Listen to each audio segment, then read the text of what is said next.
fallas themselves are actually up from the 14th to the 15th of March to the 19th. You can start seeing them put them together on the streets. But anyway, we'll get a bit more into that later. So let's do a little bit about the history of fallas. So very, very interesting how this developed, because from the medieval times to the 18th century, what it was is that Saint Joseph, which is also the Father's Day here, is the day of Saint Joseph. Yes. That's the 19th of March. So Saint Joseph was, I believe maybe still is, the saint patron of carpenters. Right. So on the 19th of March, which is Saint Joseph's Day, which is also Father's Day, the carpenters in Valencia would take out all their old pieces of wood that they hadn't used that year. You know, the winter's over, it's kind of going into a new season, going into spring, etc.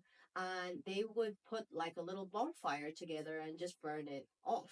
And specifically something called parots, which parots are these things that they would hold their oil lamps on. Right. So I guess maybe they were somewhat impregnated with some of the oil or something so that they burnt really well. So it's from that medieval to the 18th century. But I read that they would hang the parrot outside of their shops. Yeah. And from that is where it sort of started to actually evolve into becoming these, from that simple little tiny thing into the spectacular structures that you see now. That's a starting point. Yeah. Then 18th to the 19th century, they started to go, oh, maybe we can do something with these pieces of wood.